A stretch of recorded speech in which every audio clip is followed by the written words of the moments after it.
Rob, and then we'll go to Wes.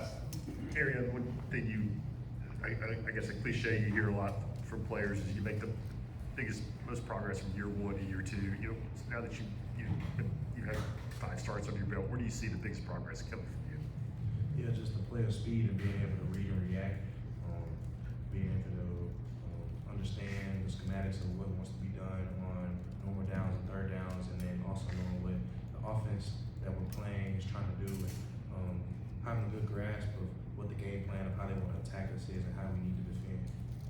Wes. Arion, I know pretty much every game is a collection of kind of some bad plays and some good plays and all that, but as a defense, y'all collectively, when most of the game goes okay, but then the very end of it, with a couple of plays just goes the way that you don't want it to go, what's the lesson that you learned from that? What's the discussion with coaches and with y'all in the locker room about avoiding those situations?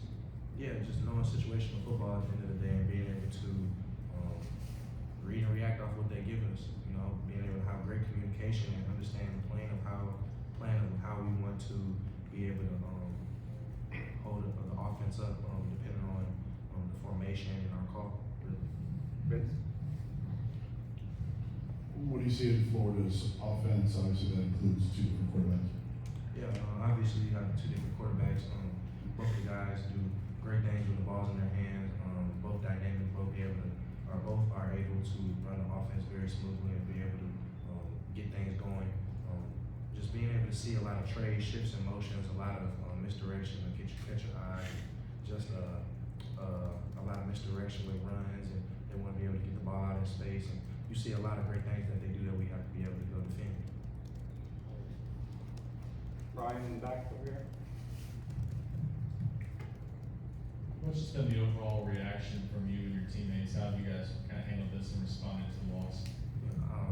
You know, obviously, learn from our mistakes, be able to reassess the film, be able to get things corrected, and be able to flush last week down the drain, and be able to bounce back and move on to this week coming up and going against a great opponent this Saturday in Neyland. So just the mindset is just be hyper-focused and be able to be on all our P's and Q's with call, assignment, alignment, and being able to communicate during pre-snap, post-snap, and being able to fly around fast and be able to get back to the way we play football. Brent. When you're playing a quarterback who can move around, how much more challenging is your eyes in a game like that? And how challenging was it this past week? And what will you learn from that experience last week moving forward with 2 mobile quarterbacks this week? Obviously, you got to be assignment sound. Everybody, all 11, have to be able to do their job.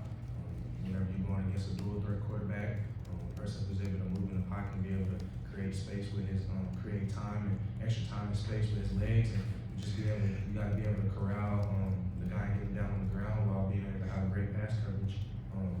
You know, eyes is everything. Obviously, you got to know what your assignment is, who your man is, depending on zone coverage, and you got to be able to go and play at the end of the day. Paige in the back.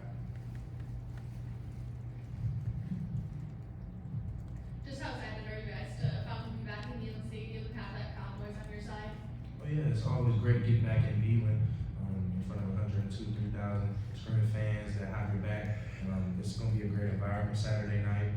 Obviously, we're checking Neyland and just a lot of people who are going to be there, and just having that crowd around us to be able to, especially on defense, they're in a hostile environment. They have to change up the clap cadence or just anything. Any edge that we get over is always a plus when you're at home on defense, and it's just going to be great to be back in Neyland running through that team.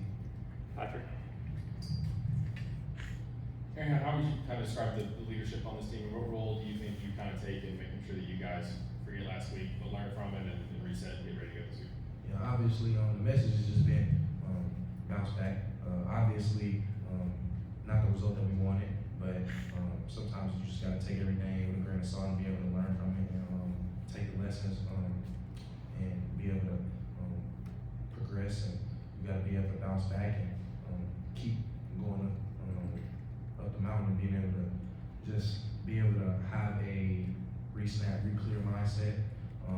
I feel like as far as like leadership role, I've just been being able to hold guys, being guys to the standard, being able to hold them accountable, making sure that we don't take any plays off them because you see if you get any hints of being lackadaisical or if you get any hints of taking the foot off the gas per se, you end up with bad results. So we got to be able to make sure that we're pedal to the metal and be able to capitalize off this week and play Tennessee football. Casey in the back, and then we'll do one more after that. Before the season, you had mentioned slimming down and how that kind of helped you feel more comfortable out on the field. Just how have you seen that play out to your advantage through these first 5 games? Yeah, just being able to be at the weight I am now, and like I said before, I feel great. It's a comfortable weight, and I'm able to play fast, read and react, and run with the best of them, especially in a league that we play where you have to be able to run sideline to sideline as a linebacker while also fitting downfield. And I feel like I've been at a perfect weight and strength and speed to be able to go and be productive. Anything else for Arion? All right, thanks, Arion. Thank you. Thank you. We'll have Andre turn